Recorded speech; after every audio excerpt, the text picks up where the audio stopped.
Hi everyone on YouTube. Glad you can join me. I'm gonna bring Facebook on board here. Hang on one second.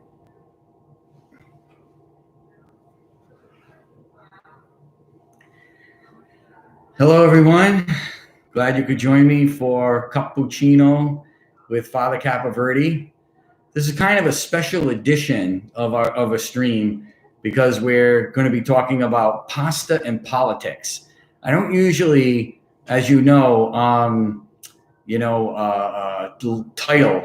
the streaming session that we're having, but I thought I would today because I a lot to talk about. So Francesca is with us, as you can see. She's being a very cooperative little girl today, where she's allowing me to pick her up, and I caught her. She was having her little drink of water. She usually in the morning has her little routine where she goes outside. I have a closed-in outdoor patio where she can't get out because I don't let her, out and about. So, she goes outside and likes the fresh air, but when it's cold, she very quickly runs back in. So then she takes a little drink of water. That's usually her routine. So I'm glad she's with us because, when John Toffoni made that really nice cartoon introduction, it has Francesca on it. So she's kind of a little like mascot staple of the show, So we're really happy that she's around and allowing me to pick her up. So I could catch her. So, cats are very hard to catch when they don't want you to pick them up. So anyway, I made my cappuccino, as you can see. I have it right here and ready to go. We got that all set. What would be cappuccino with Father Capoverdi without the cappuccino, right? Almost just as important as Francesca being around. So as I said, today I wanted to label the show today, or the stream today. Wow, she doesn't want to leave. Usually she jumps right off. I wanted to label it as I mentioned, pasta and politics. And the reason why I wanted to call it pasta and politics is because, as you know, there's a lot going on politically that we're going to talk about, and I want to get to that. Also, too, there's this raging debate, especially too among Italians, mostly among Italians, I would say, that there's a debate about calling what we put on pasta sauce or gravy, and this is really a big thing. I've talked about it before, but especially there's a comedian who's really good. I like most of his stuff. Some things I wouldn't recommend for children, which I don't see those either because I really would rather not see that. But I'm good. 60%, 70% of what he does is children friendly or Christian friendly, I should say too. But some things aren't. But his name is, and I'm not criticizing him for that. I'm just warning you about that. Like I am criticizing little because I wish he would keep it completely clean. But his name is Anthony Rodia, and he's good. He's really good, and he's funny. Like I said, I don't totally recommend him, and please be careful when children are around. And some things I just wish he wouldn't do as a priest and as a Christian. But the majority, like I said, of his stuff, or a good 60% probably, is very children friendly, Christian friendly, just fun stuff, that is great, and clean. But anyway, he kind of like inspired me to do this segment on gravy and sauce because he's an Italian from New York who has he's a first generation Italian. I'm not a first generation Italian. My one grandparent was born in Italy. My father's father was born in Italy. And he was born in Acre, Calabria. And he came a long time ago to America in 1897. So my grandfather was one of the first Italians to come to America as in the late 19th century. is when the Italians started to come in smaller numbers. But then at the turn of the century, 1900s, 10s, 20s, 30s, is when most of the Italians, came to America. But many of them came in the late part of the 19th century, and my grandfather was one of them. My other three grandparents were born in America. One grandparent, the one who was born in Italy, his wife was born here, but her mother was pregnant with her. My great-grandmother was pregnant on the boat coming here. And so she was born here, my grandmother, but technically, I guess, conceived in Italy. And so she was born here. And the other two were born in, I think 1917, around there, my two other grandparents, and their parents were born in Italy, and they were born here. So three of my grandparents were born in Italy. The other one was born, three of my grandparents were born here. One of them was born in Italy. So I am 100% Italian in my ancestry, but I'm not a first generation, like Anthony Rodia is. And he's funny. Like I said, he's really good. And I do hope to see him live. I hope he keeps it clean, because I'll be embarrassed if he doesn't. But he's worth seeing, I think, if he keeps it clean. And he's funny. Like I said, he's really good. But he does this segment.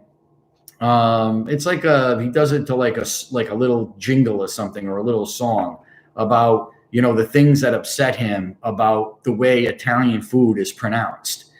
And I agree with him. I totally 100% with what he was saying about some of the words that were pronounced. He brought up manicotti, of course, and we call it manigotta, and then ricotti, and we call it ricotta cheese. And then this is something he didn't mention, but it's something really that is my little pet peeve. He mentioned biscotti. It's called biscotti, not biscotti. So if you're asking for an Italian cookie, actually the word cookie in Italian is biscotti. So really any cookie. So if you have a chocolate chip cookie, which Italians don't eat chocolate chip cookies typically, but if you brought a chocolate chip cookie to Italy and you said, "Here, would you like this?" And hey, what would you call this? And it was a chocolate chip cookie. They would call it biscotti. So any cookie, it's not just the Italian long biscotti that's called cookie, that's a biscotti, that's an Italian cookie. Not just that is a biscotti, but any cookie at all is called a biscotti. So, but it's not biscotti, it's biscotti. And then also too, Anthony Rodia didn't mention this in his little jingle, which, like I said, was a funny thing. And I wish he would just keep it clean, because it's embarrassing, and I'd rather not watch that. And it's hard for me to even promote him as a priest, because there are things that I don't like and I don't promote. But like I said, if you're an adult, just turn off the stuff that is kind of raunchy or not good, and then it's fun to watch 60% of it. But anyway, something he didn't mention that I would like to mention about food, a way that we pronounce Italian food. In a restaurant, when the waiter comes over, or the waitress, I would hope that the owner would teach them the proper way to say bruschetta, because it's bruschetta. It's CHE in Italian makes a K sound. The Italians in their language don't have a hang on one second. Let me just see something 1 second.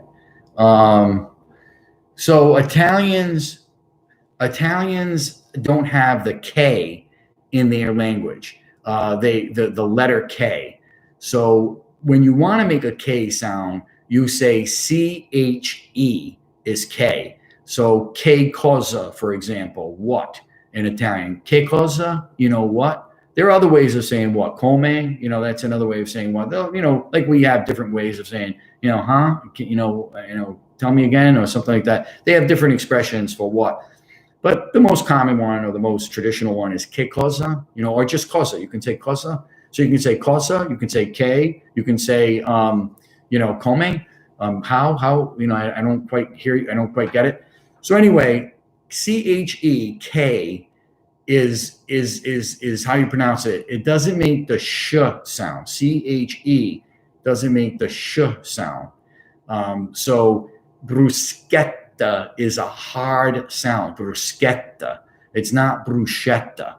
So that really is like a pet peeve of mine when I'm in a nice Italian restaurant and the food is delicious and the owner is Italian and they take so much time to make the bruschetta the proper Italian way. There's many places that I go to that it's an excellent Italian restaurant and the food is delicious and it's authentic to Italian American at least, and it's tremendous. But when the waiter comes over, and okay, how may I help you?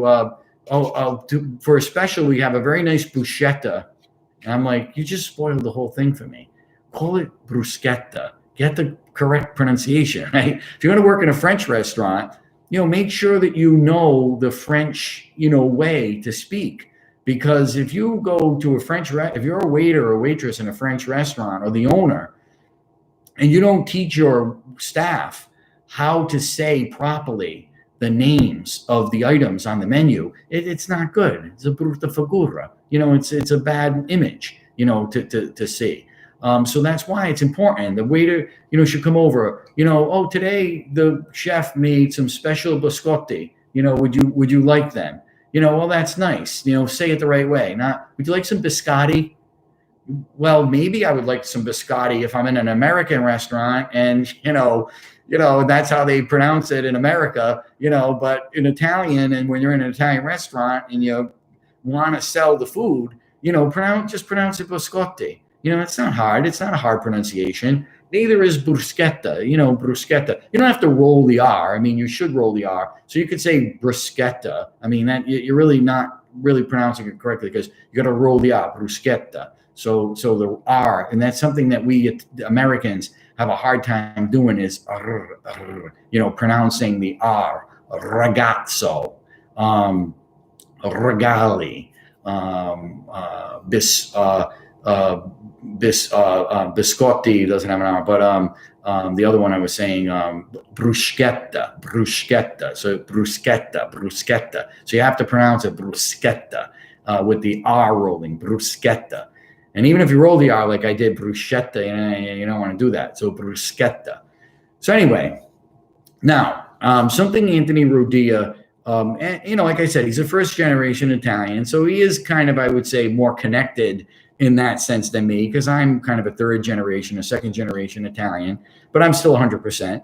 And I go to Italy a lot. I don't think he well, maybe he does. He has relatives there and he talks about it. He probably goes to Italy a lot. I go a lot. So I really know a lot about the culture and the language just because I go a lot.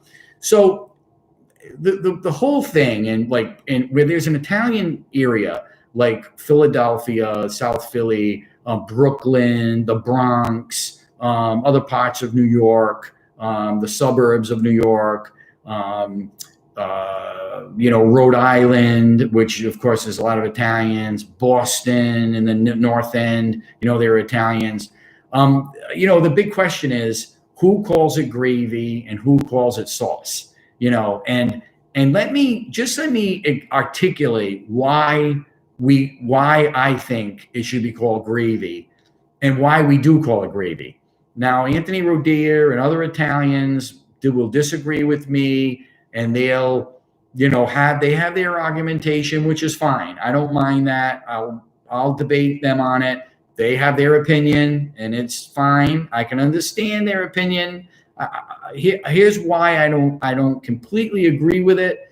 But I guess I understand the rationale behind it. But to me, looking at the Italian language and the English language, it's much more appropriate to use the English word gravy to describe what we eat specifically on Sunday. So we call it like a Sunday gravy. Now you can have it any day of the week. We have it on Wednesday, leftovers from Sunday, or your mom, I don't know, could make it on a weekday. But your mom or grandmother, typically as an Italian, didn't make a gravy on another day except Sunday because it takes a lot of time. And, because unfortunately in America, and I'm sure even in Italy, women are in a hurry and they've been working and they're not home, or even if they are home, on, on a weekday, like even if they're a housewife where they were home, which most elderly Italian women, my grandparents' generation, they didn't work and they were home. But nevertheless, in America, their husband, you didn't want a big gravy in nighttime when your husband or kids came home from work. You don't want to have like all the big gravy with all the meats and everything at that hour of the night. So because in Italy, they eat in the middle of the day. They eat their big meal at pranzo, their lunch at pranzo, and then they take a nap, So Americans, we don't have that luxury. We can't take a nap, in the middle of the day. Typically, I try to because, I'm working till 9 o'clock, 10 o'clock at night, So if I don't, after lunch, and I have my big meal in the middle of the day, so if I don't take like a power nap, like for an hour or 45 minutes or sometimes even 2 hours, then, I'm working from 7:30 a.m. when I hear confessions until 9 o'clock at night. If I'm not, because I have meetings, I have a parish council meeting, I teach adult ed catechism classes for those who need to make their sacraments who are adults. I have the youth, I have the young adult group on Tuesday nights. So a lot of times Friday nights I'm out, even if I'm with parishioners or something. So Saturday, I have mass until 5 o'clock, and I'm up at 8 o'clock mass. So if I don't take like an hour or two in the middle of the day just to kind of like calm things down and nap, then I'm really working like 14-hour days, without any sleep. And as you know, that's not good for us. So I do try to take a nap because I can move my schedule around, and I have events that only can happen at night. The adult ed class, that only happens at night, so there are things that are scheduled in. People in the parish, they can't meet with me. I wish I could have the adult ed class at 2 p.m. That would be great for me.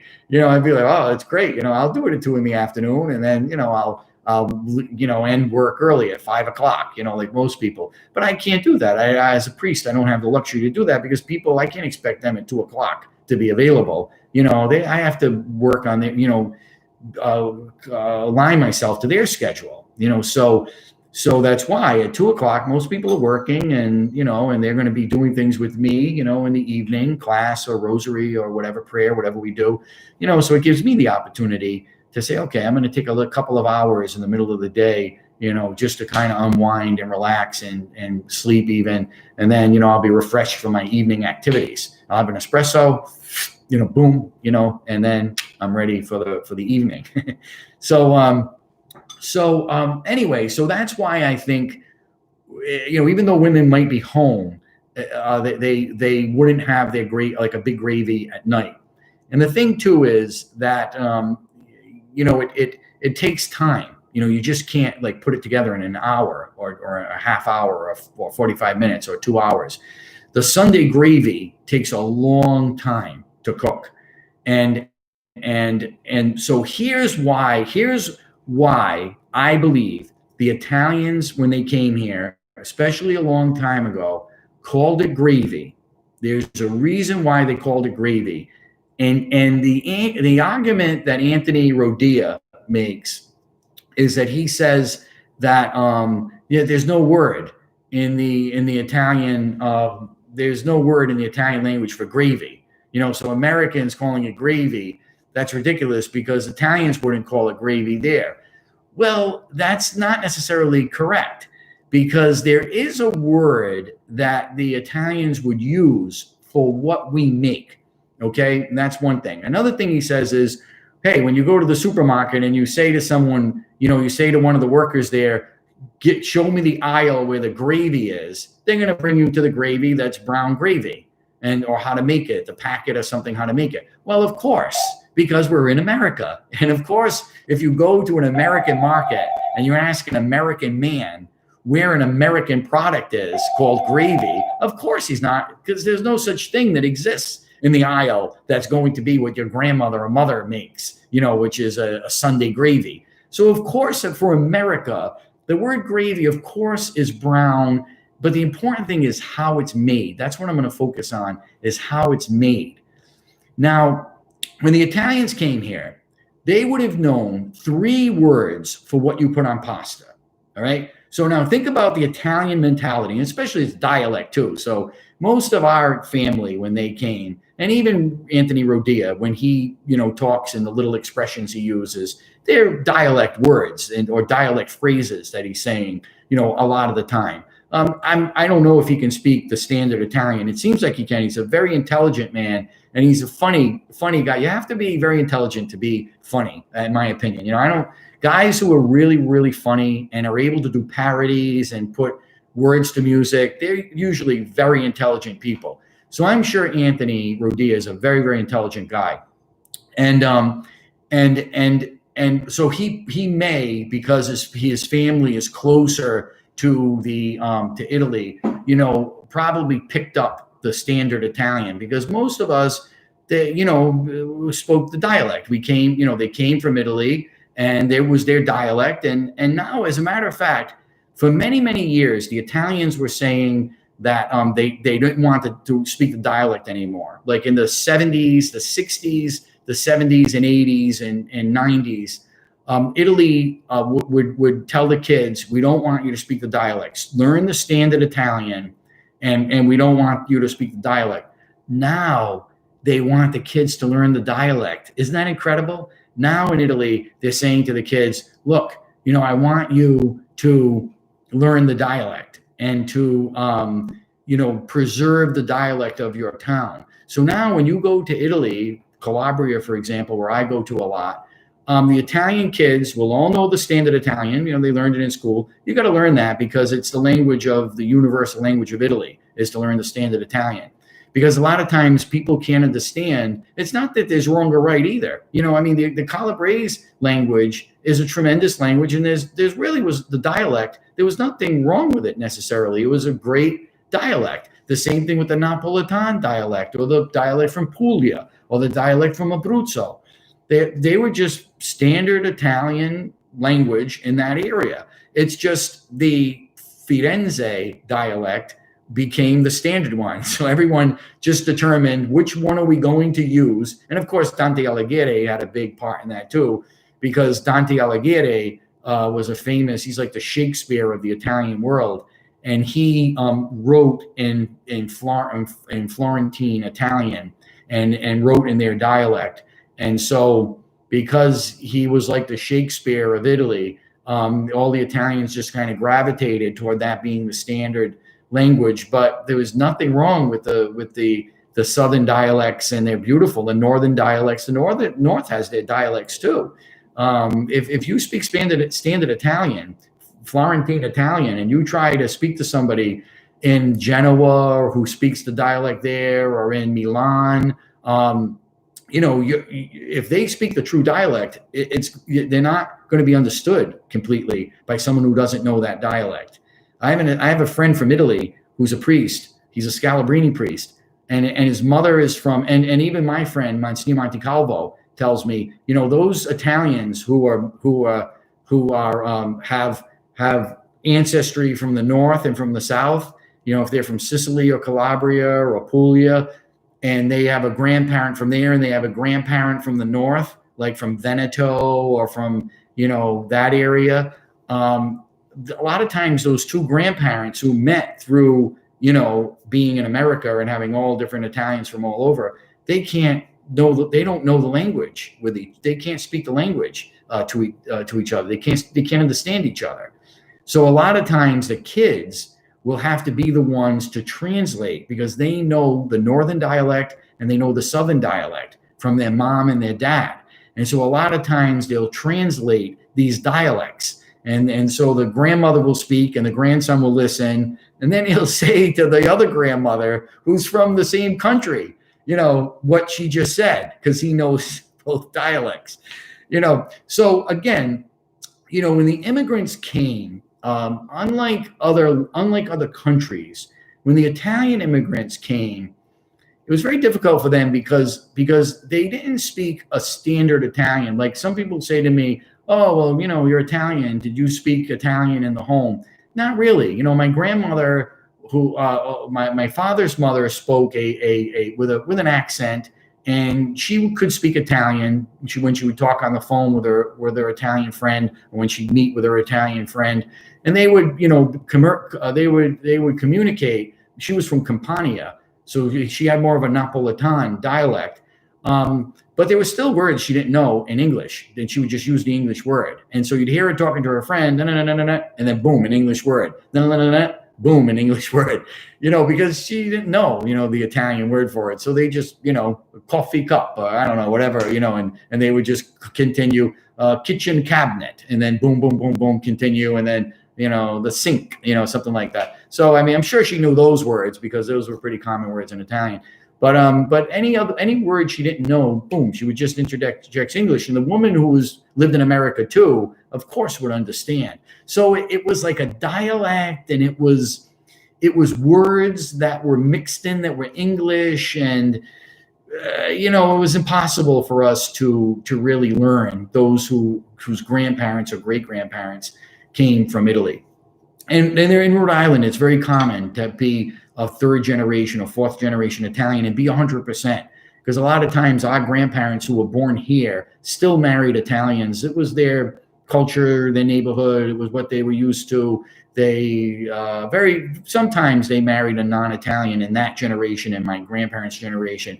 But it was much more uncommon. It didn't happen as much. For them, a mixed marriage would be like if someone originated from Naples or married someone, from Calabria, that would be. And Anthony Rodia talks about that because I don't know where he's from, but his wife is from Calabria. And he gives a funny parody about marrying a woman from Calabria whose ancestry is from Calabria. And again, like I said, he has a lot of fun stuff, and I wish he would just keep it clean. But anyway, that's why if you watch him and say, gee whiz, father, this is pretty. Yikes, what happened?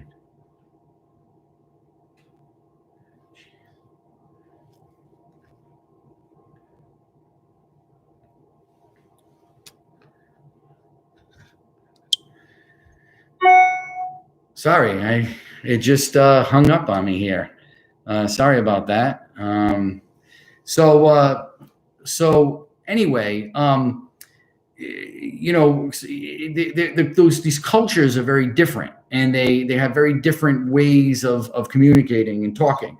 So that's the background of why, and I had to do that. I had to develop that. And again, I apologize for those who are watching again. I don't know what happened. It just blanked out on me. So anyway, the culture, the people who came from Italy knew three different ways of saying sauce. Now, here are the three ways. I wrote them down.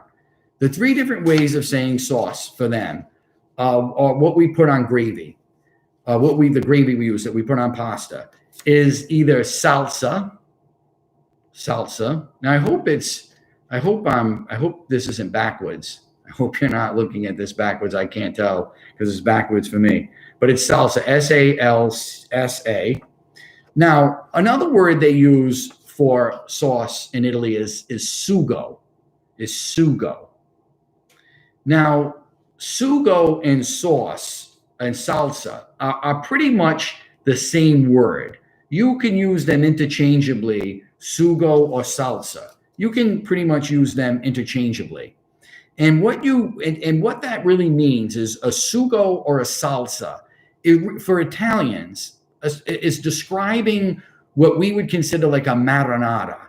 Like a marinara is kind of like it's a sauce without meat. It's like, or clam sauce would be a marinara. So anything red, pretty much, that's not made with meat would be considered a salsa or sugo. Those are the two ways. I hope it's not backwards, but they're easy words anyway. It's S-U-G-O and S-A-L-S-A, sugo and salsa.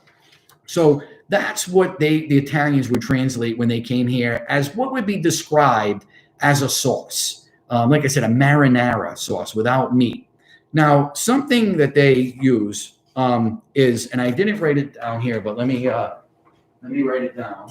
This is very important. I'll write it on the back of this. And this is what we would consider what now, if they wanted to use the word sauce, they are or sauce made with meat, they could say sugo di carne. Sugo di carne is kind of like what brown gravy is for us. That would be the proper way in Italian to translate what we use for brown gravy. Sugo di carne is like a brown gravy. Okay? Now, what though the Italians would have known for what the Sunday gravy is? Now, first of all, it's much different than a sugo or than a salsa or a sugo di carne. What a gravy is that we would call a gravy, Sunday gravy, is different because you start it on the bottom of the pan. You get a pan, like a big pot, right? And you put olive oil in it. You put garlic in it, but you have to take the garlic out before it burns. But you put garlic in to flavor the oil. And then you put pork, like maybe a couple of pork chops or some kind of pork meat. If you don't want to have the bone, I recommend the bone. But you gotta fry the pork on the bottom of the pan and let it get brown. It doesn't have to be brown. It doesn't have to be ready to eat where you would cut it and eat it. It could be red inside, just lightly brown. You just lightly brown the pork on the bottom of the pan. And again, be careful with the garlic. You don't want it to burn. You have to take it out. What I do is I put 3 or 4 cloves of garlic in the oil, and then I take it out before it burns, before it gets brown, but to flavor the oil, I take it out and then I mince it. I chop it up, and then I put it back in the gravy later on when I put the tomatoes in. So, you brown the pork chops. After you brown the pork chops, you can get something what's called a braciole, which is like a steak shank, or like a steak sandwich steak, very, very thin, long steak. And with that steak, you put prosciutto, you could put provolone cheese. Some people put an egg. In Calabria, some people put a hard-boiled egg. I'm not a big fan of a hard-boiled egg in it, but I've had it here in Westerly, and it's good. I like it. I'm just by myself. I'm not used to putting an egg in it, but it is good though. But I usually not without an egg. And then I put breadcrumbs on top of the prosciutto and the cheese, and you roll it up. You roll up that steak with all of those things in it, and then you get baker's string or oven string rope, and you tie it maybe in 2 places so to keep it all in there and together. And you fry that on the bottom of the pan. You let that get brown. You could fry little steak tips and fry them on the bottom of the pan. That's something you can do too. And then once all that is brown, then what I do is I take the meat all out. And then after I take the meat out, the juice, all the juices are still in there. And then I throw in like a puree tomato. I don't usually whole peel tomatoes, not for a gravy. I like puree myself to throw in there. I throw in the cans of puree. I have Contadina is good. There's another name I like. There's a few of them. Of San Marzano is maybe the best. San Marzano tomatoes. They're from Campania. So I put them in there. And then you fry the meatballs. You fry the sausage in a separate pan. You could put the grease from the meatballs in the gravy in after you put the tomatoes in too. And then after that cooks, after the puree, gets nice and cooked slowly, you put it on slow heat. And after that slowly cooks, then you could throw all the meat back in. After you fry everything, you throw them all back in. You don't want to throw them in too early, but you want to throw them in long enough that they simmer with the tomatoes. And that really, in Italian, what all of that is called, that's called a ragu. That Sunday gravy is called a ragu. And that is now, for the last 80 years, there's been a jar sauce called ragu, which is a taboo word for Italian Americans. We will not open up a jar for sauce. It's just, we won't do it. My grandmothers never did it. My mother never did it. It'd be an embarrassment if you had a jar of sauce like ragu or something, or prego or one of these others in your cupboard. That's like a no-no, because why should we? If you're gonna make what comes in a jar, you might as well get fresh whole peeled tomatoes, San Marzano canned whole peeled tomatoes. Get olive oil and garlic and onions, fry onions on the bottom of the pan. And then, I like rings as opposed to chopped, but like sliced onions. And then throw the San Marzano whole peeled tomatoes in the pan and let it simmer, like let it really bubble. It has to really bubble for like 10 minutes. It's going to look weird, but you got to get it to a boil. You really have to make sure those tomatoes are cooked. So you have to boil them really in the pan, in the frying pan, and really get them a nice bubble, a nice boil for I would say, 10 minutes or 15 minutes, and then lower it down to let it simmer. And then all you have to do is put salt and pepper and basil. That's it. And you have a great sauce. You have a great tomato sauce or marinara. But what I described to you with the braciole and the sausage and the pork, in Italy, it's not a salsa. In Italy, you wouldn't call that with the meatballs and the sausage, you wouldn't call it a salsa. You would call it a ragu. You wouldn't call it a salsa. So that's why, and sugo, you wouldn't call that sugo. That's why when the Italians came here, they had all of these words. They had all these words that they knew: salsa, sugo, ragu. They had all these words. And when the Italians came here, they were saying, well, I can't call this a salsa, because in Italy, this is a salsa is a marinara or a clam sauce, with it's some kind of calamari or some other kind of clam, sea clams, but it's a salsa. And I can't call it a sugo, and I can't call it a sugo di carne either, because sugo di carne doesn't really describe the word ragu. Really, what I have to call it is a ragu. But I have to translate this into, salsa can translate into sauce. But ragu, there's no word really for ragu. There's no word. Now, again, not the jar sauce. This is the Italian word for a Sunday gravy.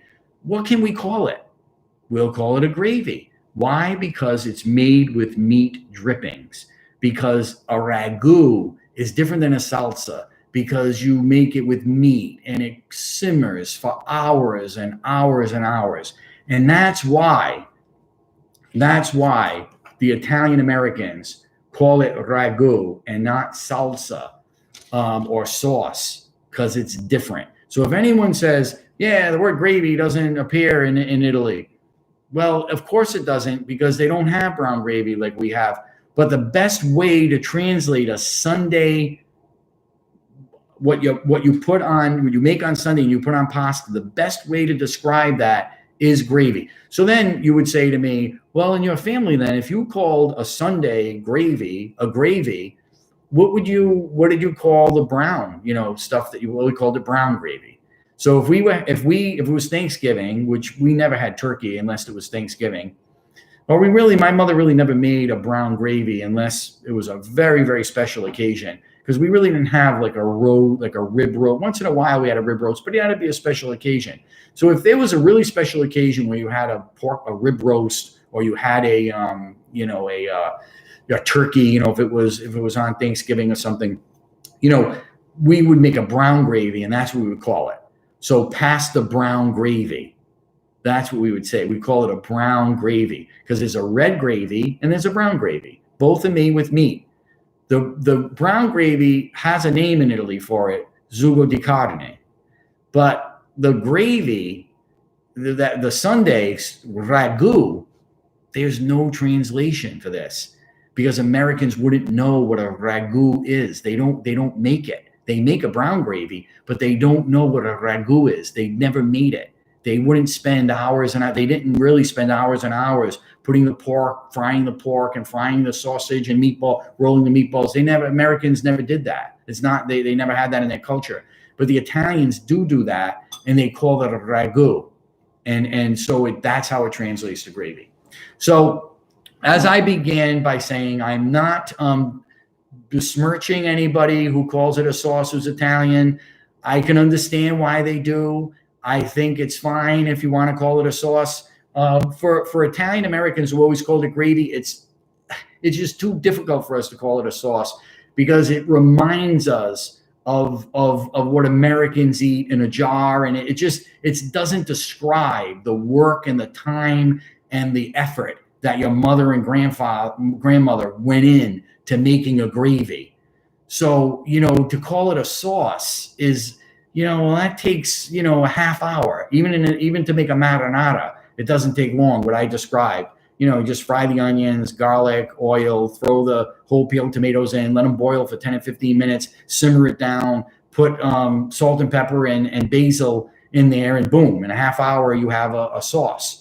So it's not fair for a person who goes through all the time, all the effort to fry the meatballs, to fry the sausage, to roll the meatballs, to put the pork on the bottom of the pan and the other meats that you're using. It's not fair for it to be called a sauce. It diminishes it because, your mom or grandmother worked all day, putting that together. She didn't make a sauce. She didn't just throw, which is fine if you do. I like a marinara sauce, and I've been making them more and more lately myself because we never had marinara. It was only a gravy, and then you kept that gravy, to put on pasta, the leftover that you might have had. So my mother almost never made a marinara, what the Italians would consider a marinara. But I like it, and there's nothing wrong with it. I love a marinara. I love salsa. I love sugo. I love both. But it's not fair to call the same word for what you're making on Sunday that takes all day to make. There's a difference between a sauce and a gravy. And we can't call it ragu because it'll sound too funny because there's a jar sauce that doesn't have meat in it, and it's called ragu. So it's kind of sad because we can't even say ragu because people think, oh yeah, the jar thing that you get in the supermarket. No, it's the complete opposite of that. A ragu in Italy is completely opposite of that. So anyway, that's my explanation. Hope it made sense. I hope maybe I'll read your comments and see if it made sense. The best tomatoes are the ones from the garden. There's no doubt about that. But and then you jar them. You can get the tomatoes, you can jar them all, and then keep them, and then that's really a great fresh way to do it. But the Salmazzano are very good too. Maybe that's the Italian American in me to say, because it's not everyone has a garden. So if you don't have a garden and you're not canning your tomatoes, which hopefully you will, because it is the more fresh way to go, makes a big difference. The garden tomatoes are sweeter. The flavor of the marinara is much better, and that's why you wouldn't use those canned jar tomatoes for a sauce. You would use it for a sauce, but not a gravy, because a gravy like a ragu is going to cook all that morning. So there's no point of you. But a marinara that's only going to cook for 10 or 15 minutes, you want a nice fresh tomatoes from the garden because it brings out all of those great juices, and it's not reducing it all day like a puree would. So that is my reasoning and rationale. You may not agree with why some Italians call it gravy, and even Italians, if you're Italian, you may differ with me and think I'm, all wet here. But at least it's my explanation of why we call it a gravy. And when I was growing up, I didn't know any Italians who called it a sauce. Only Americans called it a sauce to me.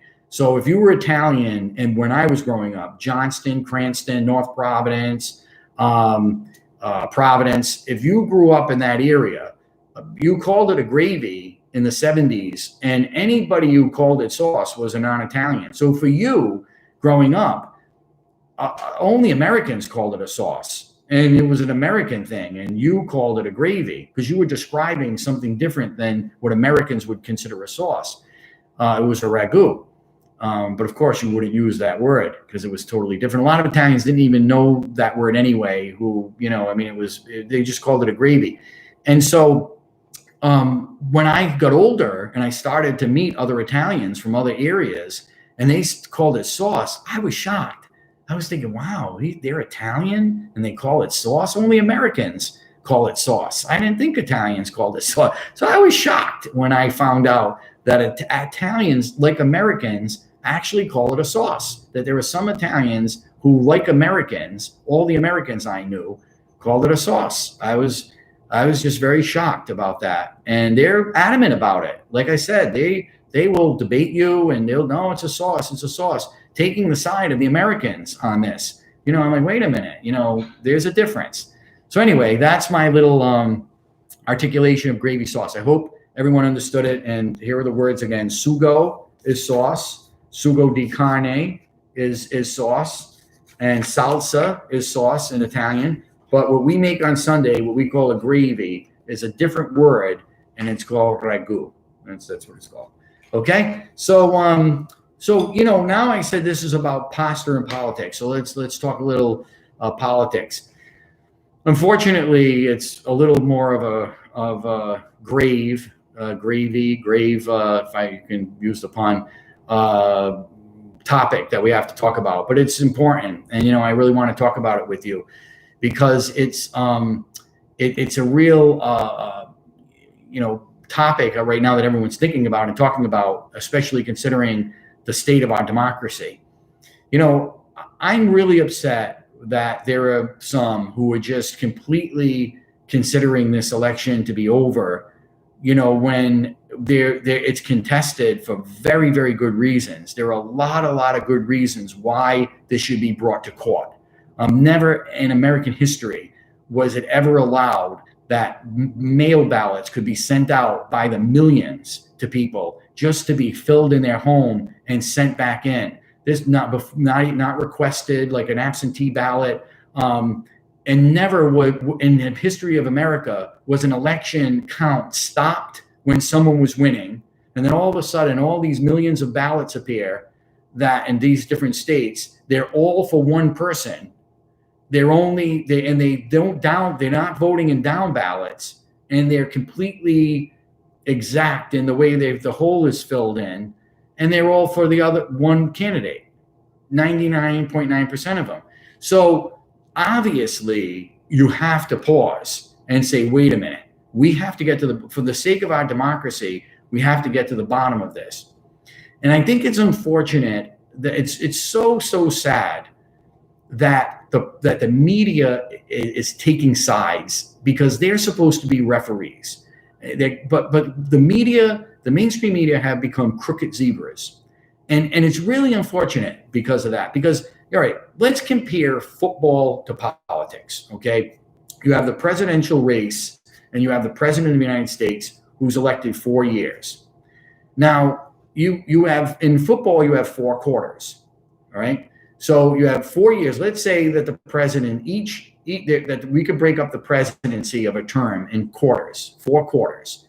All 4 quarters, the referees of a football game were completely favoring the other side without even denying it. They're actually cheering when they're the referee, and they're cheering when one team is doing something, and they're booing when the other team is doing something, and they're wearing the striped shirts. That's why I call them crooked zebras. Italians call them crooked zebras because their referees who wear the zebra shirts and they're crooked. So you have these crooked zebras who are on the field, and they're like, boo, when the one team scores, and they're like, yay, when the other team scores. And then they're constantly trying to undermine one of the teams by not calling fouls or calling fouls when there aren't fouls. A guy could be, one team, the team they're not rooting for could be trying to catch the ball, and the opposition team is like hitting them in the face and kicking them as they're trying to catch the ball. No whistles blown. Where's the flag? Where's the flag? The other team may never touch, maybe graze the offensive catcher, the wide receiver or something, and the defender may be near him. Not even that close, but not even touch him, but just be near him. And all of a sudden 3 flags are thrown in the field. It's like, wait, I didn't touch the guy, and you were all over me. Their team was all over our receivers, and there was no flag. Well, yeah, that's the way it is. You have to accept this. Wow, I mean, that's pretty bad. So for 4 quarters, then we've been watching as, like, let's say our candidate was our football team, the opposite team that the referees are rooting for, the opposition. They're rooting for our opposition and their referees, right? So now all of a sudden you have this going on and you're still winning because you're so good. Your team is so good that you're still winning. Even though the referees are against you, you're still winning. And then all of a sudden you're in the red zone and it's, go time. It's 2 minutes left, for the final 2 minutes of the game. And the referees are doing all kinds of things that are going to try and mess you up. You go in, it seems like you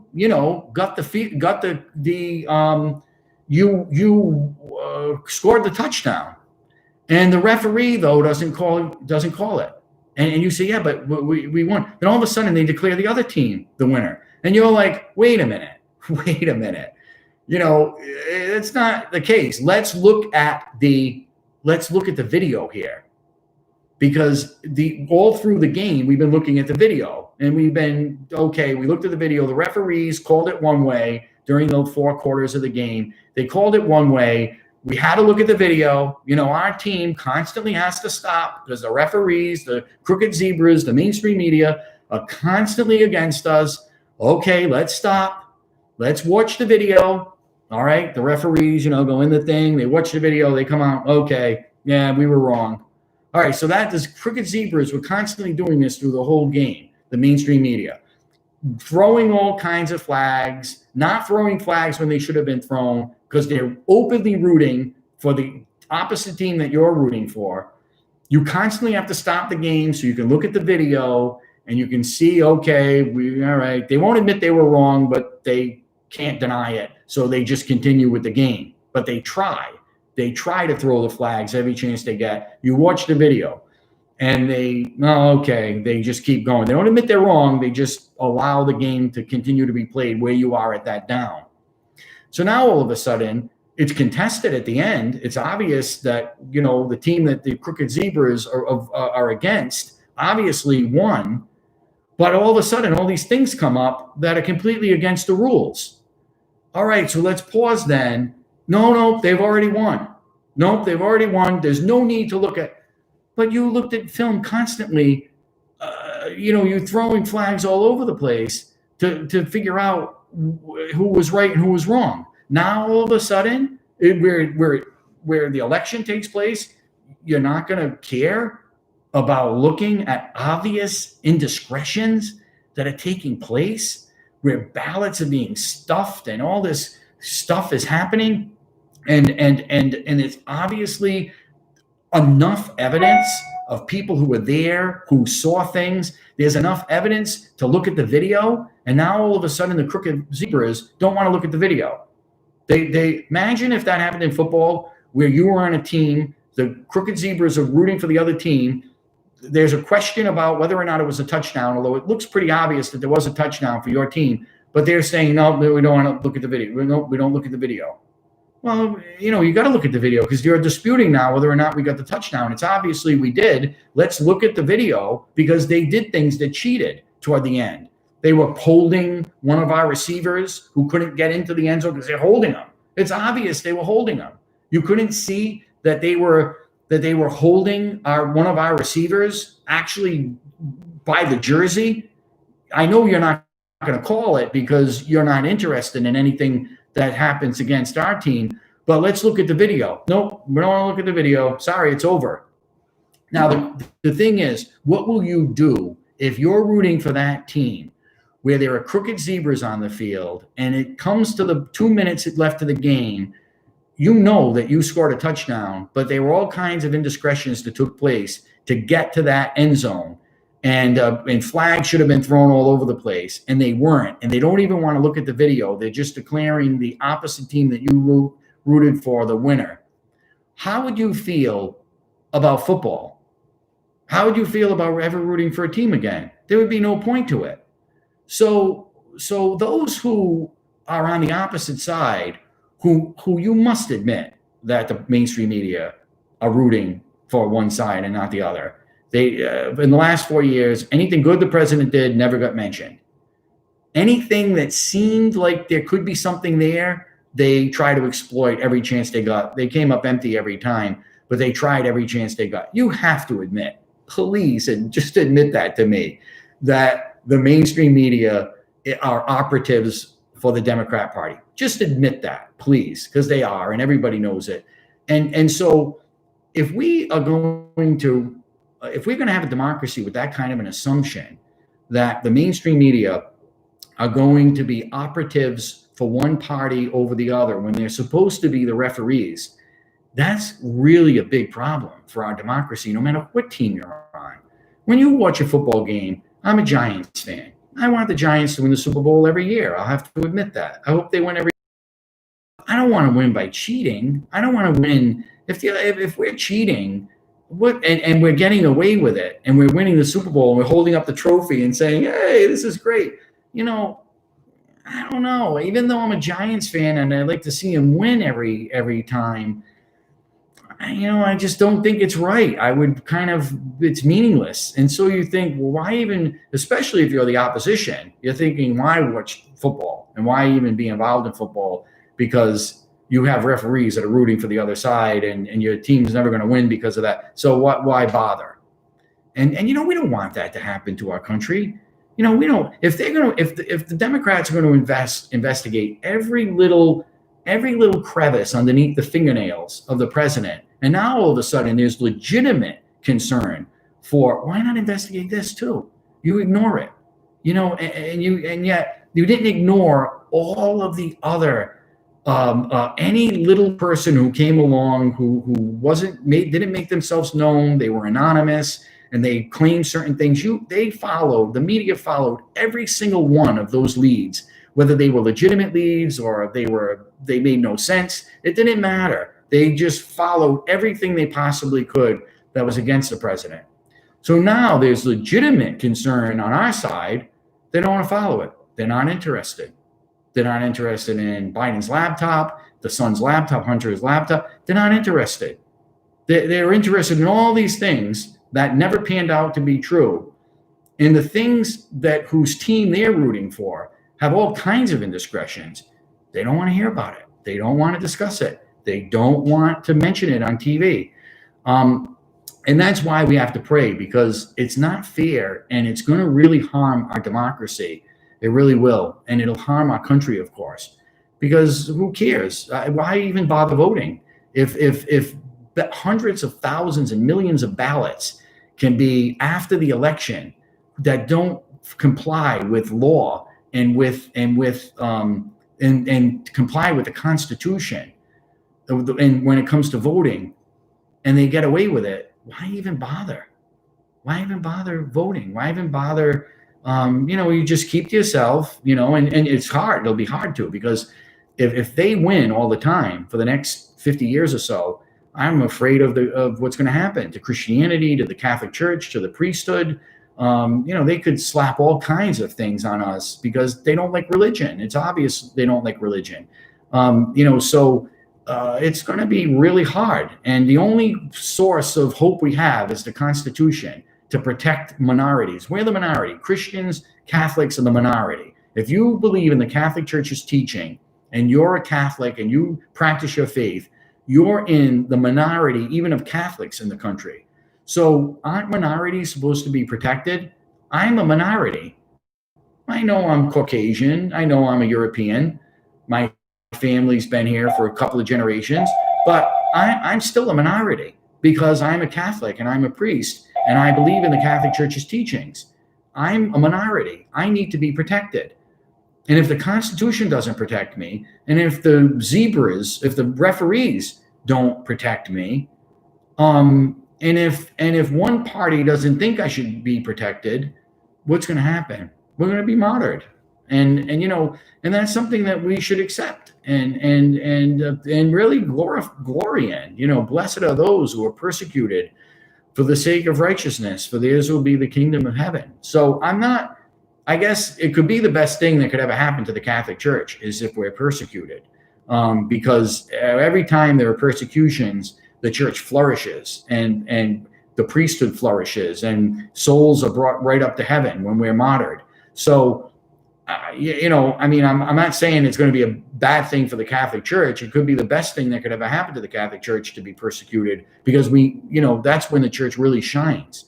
But we shouldn't be looking for it, and we should do everything we can to avoid it, because there's no sense to it to be persecuted. We don't have to be. We live in America. We live in a democracy, a republic, and we live in a constitutional democratic republic. And the media should be hovering around to expose both sides, to congratulate both sides when they do something right, and to investigate both sides when they do something wrong. Right now, they're not doing that. The media is investigating one side and not reporting anything that they do that's good on one side, and the other side, they're not reporting anything that side does bad, and they're trying to promote the best they can anything they consider good with the other side. That's the media. They're operatives for the Democratic Party. They're not mainstream media anymore. They're not reporters. They're not investigators. They're not journalists anymore. So that's why we're in the terrible state we're in right now. And that's why our only hope is our president to hang tough, and to pray for him that he hangs tough, not just for the sake of him, or not just for the sake of us winning, but it's for the sake of the democracy. That we have a democracy that we know is legitimate, that's not rigged. If a football game is rigged because the referees are operatives for one team and they hate the other team, that's not a football game. It's just not even worth watching and being part of. And the same is true with the democracy. We have to have a legitimate election. We can't have elections where the tallies are happening in Germany, where they're tallying the voter tallies in Germany, or where they're using equipment that's made in Central America and banana republics, that automatically switch the votes to the opposite vote that the person votes for. We can't have that in a democracy, and you can't have that in sports. No one will watch it if that's the case. And no one wants to vote if that's the case. And then fine. I mean, we just give the country over to them because they're going to take it anyway, because it doesn't matter. They'll just produce enough ballots to change the election. What really didn't anticipate was how much the president was going to win by. That's what really caught them by surprise, because they were thinking they would have to produce 50,000, 60,000, 40,000, 20,000. There would be slim margins that the president would have won by. And so they could easily, without much detection, rig the election. But when they saw hundreds of thousands of votes coming in for the president, when they saw in all these swing states, millions of votes and minorities voting for the president, blacks and Hispanics, they panicked. They had to stop the account. And they panicked and they got sloppy, and it's all gonna come out. We have to trust that it will, for the sake of our country, for the sake of our democracy, for the sake of Christianity in our country. We have to hope that all this comes out. I have 100% feeling that everything's gonna work out and it's all gonna come out. Righteousness is going to prevail, and our president will get a second term. I'm totally believe that. I just hope that I'm not wrong, because if I am, then it's really going to be a very sorry situation. And who can trust any more elections? Even in Rhode Island, I'm not sure if I can trust the elections. This may be exposed. I don't know. I mean, can the whole House of Representatives be Democrat except 4 or 5 Republicans? Can the whole Senate be all Democrat except 2 or 3 or 4 Republicans? Could every single statewide holder, governor, lieutenant governor, attorney general, secretary of state, they're all Democrats? Could that be? I don't know. I just know too many people who don't even run. And I think that's why Republicans don't even run anymore in Rhode Island, because they figure it's just rigged. I mean, I'm not going to win, even though I have the support of people, and even though I'm not going to win. So as a result, we have like conservative Democrats and progressive Democrats. That's what we ended up with, which isn't a good thing. We got to have a balance.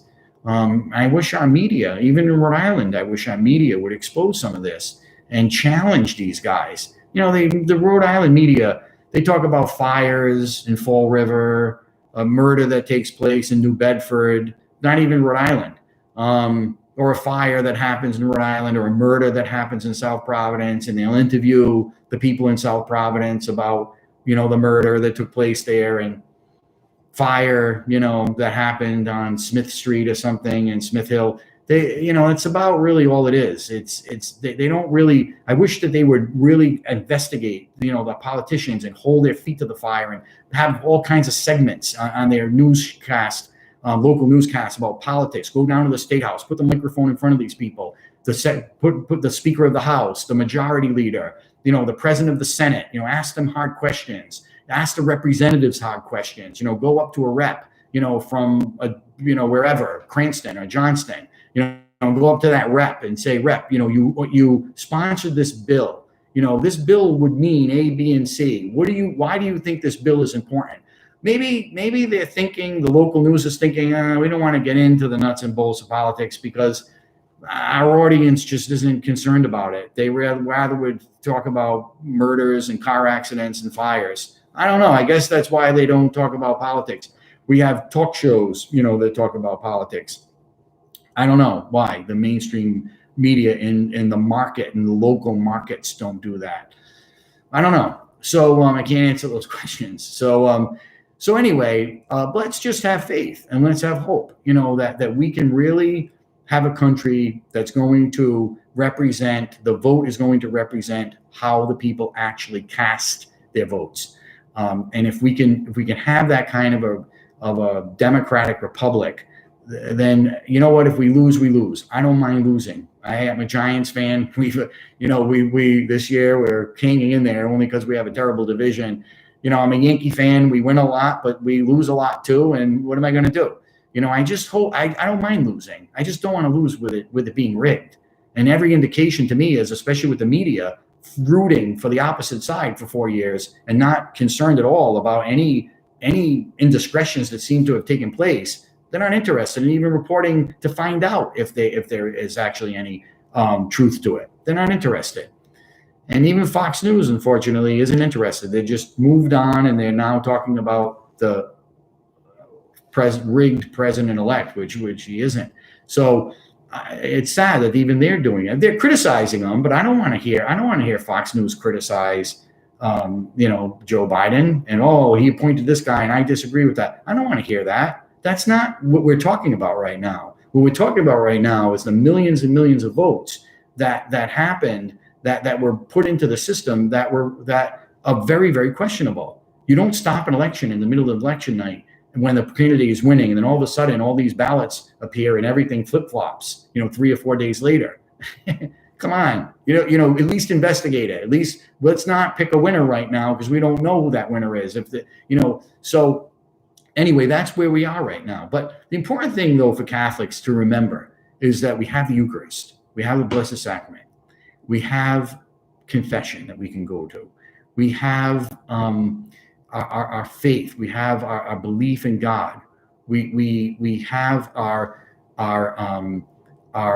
relationship with Him, and we know that this world, even when it ends for us, if the second coming happens during our lifetime, if we die tomorrow, next week, or 50 years from now, we know that Christ is going to be with us, and that's really all that matters. And when you think about it, when we're in heaven, what happened here on earth 1 billion years ago, when we're in heaven for eternity, is going to matter, because how we lived our lives is going to matter here on earth. But the politics and everything that took place, that's not as important. If the Democrats win and the church is being persecuted, and we have all like the Little Sisters of the Poor were, and we have all kinds of regulations that are going to go against us morally from the government, then we're going to be a persecuted religion. But you know what? We're going to ultimately survive. We should never be concerned about anything that harms the body. What we have to be concerned about is what harms the soul. What we have to be concerned about, the one who's going to either bring us into heaven or cast us into Gehenna. He's the one that we need to ultimately care about, not any politician or not any, but as Americans, we do try to preserve this beautiful way of life that was given to us by the architects of this country. And that's really important. And that's why I think Trump will be up there with Washington and Lincoln when it comes to how important right now is regarding the birth of our country, the civil unrest during the Civil War of our country, and how Lincoln was a hero in what he accomplished. And now we find ourselves in the exact same kind of peril of those two presidents. And we'll just wait and see. But I have faith. I really do. I have faith in our country. I have faith in our system and in the Constitution and in the court system. The lower courts who were appointed by Democrats, they're going to go against us. But we'll ultimately win the bat. We'll win the war. We're losing some battles, we're winning some battles, but we'll ultimately win the war. That's what's important. All right, so I have Frank Sinatra behind me. Listen to some Frank Sinatra. That'll always make you feel good. Listening to that great singer who is a big Republican. We just have to hang in there, ask God to help us, and remember, what the important thing is our faith and our relationship with Jesus Christ. That's the most important thing. Just your relationship with Jesus Christ. Work on that. That's what's important. All right. And we'll see you. I should be around at 10 o'clock. It's my day off. I'm organizing rooms in the rectory. I'm cleaning and moving things in the attic and throwing things away and getting things organized. Every so often we have to do that, especially as priests. We can get clutter. We can get holding on to things, and you got to kind of let go of things, and you got to kind of make sure. I always try to say, whenever a priest is going to take over here as pastor, I don't know, it might be 10 years from now, I'm retiring 15. It might be then. It might be if the bishop wants after my next term is up, whenever that is.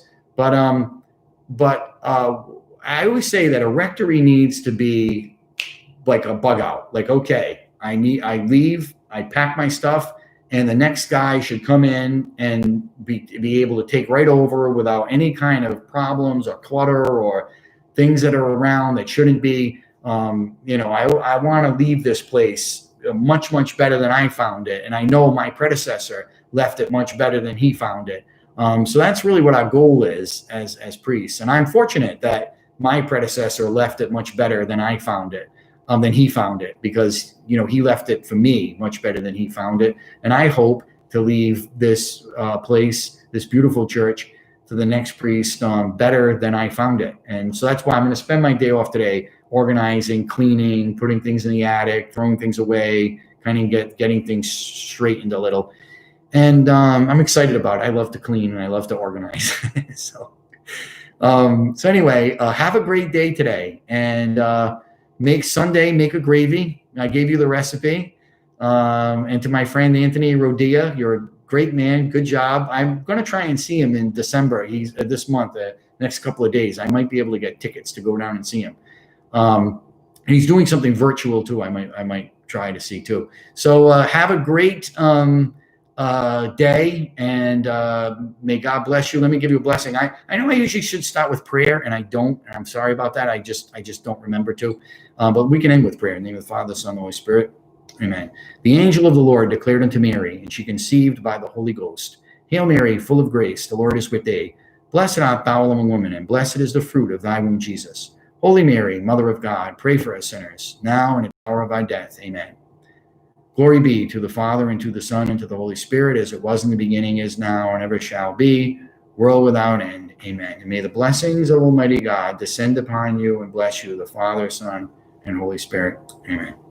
All right. Have a great day, and good afternoon, and we'll see you soon. God bless. God bless everyone. Thanks for watching.